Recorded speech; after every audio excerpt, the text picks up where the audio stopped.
Hey guys, in this video we're going to be checking out the WIN 2XL frame from XHover. This is a custom build here, and I used a 3D printed TPU pod that actually did not come with the kit. The frame itself is actually a really minimalistic frame. It actually comes with this top plate here. It comes with 4 standoffs, and you have these little TPU printed camera mounts here for the front. So the camera kind of sticks out in the front here, kind of exposed. And I wasn't so sure that I liked that so much. So I went with this little TPU printed part, and I put a link in the description for this one. You can print one out yourself or get someone to print it for you. It does weigh a bit more. It adds about, I think it was about 5 grams extra weight versus using the standoffs and the top plate. But I personally like the look of this much better. You can see here, the camera I think is a little bit better protected in this pod, and it adds a little bit more height to the camera so you get less props in view and sticks it out a little bit more forward. So if you're going to get this frame, I highly recommend using the TPU printed pod here.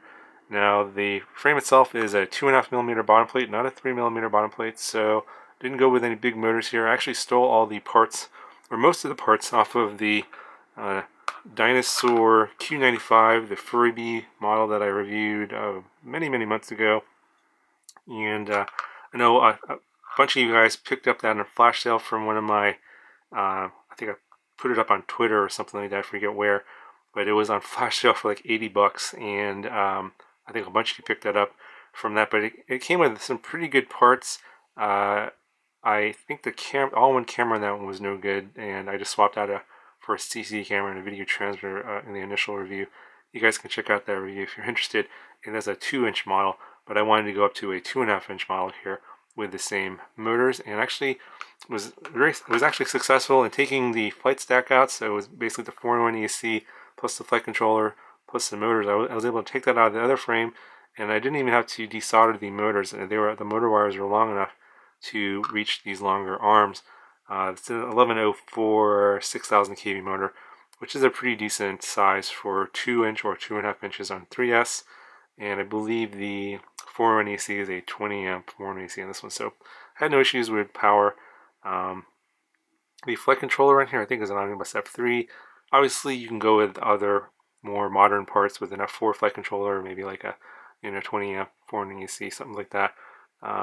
There's a lot of different ways you can put this together. I mean, basically you just get one of those little fly tower stacks, which comes with a 4-in-1 AC and a flight controller, and then some of them will even come with a third stack with a video transmitter, and then you just solder on your motor wires and then solder on your FPV equipment. They're pretty easy to build these days. This one actually took less time than typical because I didn't have to solder 12 motor wires. That saves a lot of time, and just had to mount the flight controller stack to the frame.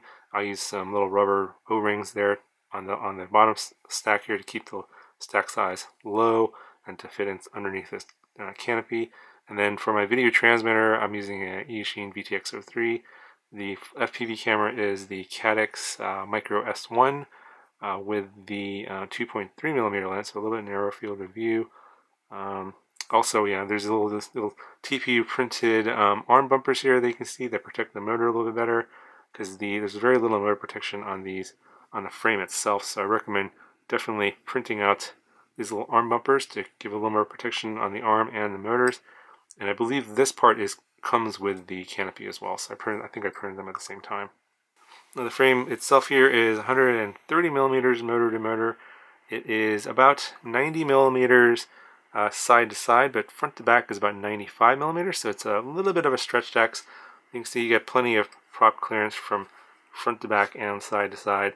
I believe if you use the stock top plate, you can use a 3-inch prop, but obviously here with the TPU pod here, you can only use a 2.5-inch prop. Maybe a little bit bigger, but I wouldn't recommend going above that. In any case, I thought the flight characteristics were pretty good with the props being a little bit more separated. I actually kind of like that versus the props getting closer together. I think it just makes the tuning a little bit easier. But other than that, I think that all of them do kind of fly similarly. So the final weight of this, all built up here exactly as you see, came out to about 76 grams. Pretty respectable, but again, you're dealing with 1104 6000 kV motors. I think the Hornet 120 with the 1106 motors was about 75 grams, so it was lighter with even more powerful motors. So in terms of power, this is decent on this setup, obviously, but it's not as good as the Hornets. So I know a lot of people are going to be asking me if I had to choose today, which one would I build this one, or would I buy the Hornet? I would still buy the Hornet if I only had money for the Hornet. Plus, this thing's already built, so you don't have to spend any time soldering and doing all that kind of stuff. You just have to have a receiver. This one you're going to have to build, and you have to know how to build. Although, if you know how to build, building's pretty easy. It's not a big deal. But if you want to go with a bigger motors, better setup, you could obviously do that and get similar performance. Obviously, you can go to an 1106 6000 kV or 1106 7500 kV motor and get even more performance. But that wasn't my goal when I wanted to build this. I just wanted to steal some parts from another drone that I wasn't flying and convert it from a 2-inch to 2.5 inch and see how it flew. And I would actually recommend going that route. I'm actually going to be converting a lot more 2-inch to 2.5 inches because I actually prefer the way the 2.5 inch flies versus the 2-inch drones on 3S. So that's just sort of the trend that's going on right now, and that's kind of what I'll be doing. All those 2-inch drones that I reviewed back in 2017 and 2018, a lot of them are going to get converted to a 2.5 inch drone in some fashion.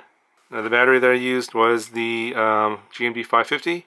This is the one that I've been using on all the 2 and 2.5 inch drones on 3S. So if you're looking for a good battery to fly on these kind of setups, go with this battery. This is a good battery. Anyway, I'll go ahead and I'll throw my pids up on the screen, and I'll go ahead and show you the flight demo at this time. Let me know if you have any questions, and I'll talk to you guys in the next video.